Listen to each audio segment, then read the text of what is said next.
When I was in college at UM, that was when I started to understand the gospel for the first time. And it was in that time that it became clear to me the importance of finding a church community. I wanted to find a place that understood and presented the gospel well and really lived that out through people. And I ended up finding that at Granada because a friend invited me. And since then, it's really become home. I actually met my husband here because we were playing on the worship team together, and we started a life together. It's really been, Granada that's kept me in Miami, that's enabled me to call Miami my home. And we had always dreamed together about what our future would be like, and we talked about having kids, and we didn't really have a timeline for what that was going to look like. But in December of 2019, we'd been married for about 2.5 years, and we found out we were pregnant on Christmas Eve. And it was the most exciting thing. Over the next couple of months, we would share the news little by little with our family, and then with more of our friends, and eventually we told the church staff, and we were just excited for what the future would hold.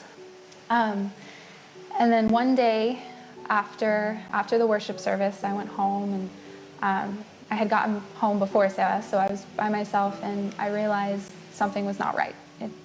Something was not right. And I opened the Psalms and was just trying to relax. I had heard things like this can be kind of normal. I didn't want to jump to any conclusions. And I feel like God brought me peace in that moment, but things did not get better. They actually got worse. And so I called Sebas and said, we need to go to the ER. And we did. And I was supposed to be 11 weeks along at the time, but about 5 hours later, we found out that at 8 weeks and 3 days, the pregnancy was no longer viable, and we were experiencing an incomplete miscarriage. And it was the most heartbreaking thing I think either one of us has ever gone through. We were both just mentally, emotionally exhausted and crying, and we had to make really painful phone calls to our family, who were all very excited for us, and kind of break the news that we had lost the baby.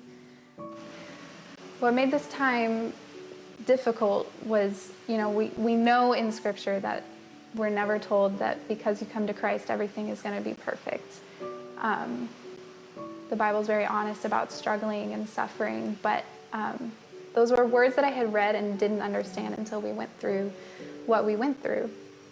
I found myself asking the question, God, if you're so good, why is this happening to us now? And why in this way? Why did we get to hear a heartbeat and then be told that there was no more heartbeat? Why in this way?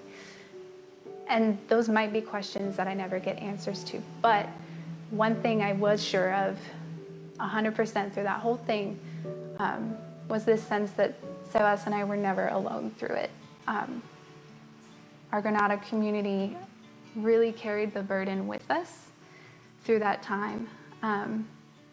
We kind of gave people permission to share the story with others so that the burden wasn't on us to have to tell the same story over and over again, so that we had space to grieve. People gave us our space when we needed it. People reached out with encouraging messages. I don't think we cooked a meal for ourselves that whole week, which was a huge blessing. And really the things that meant the most to me were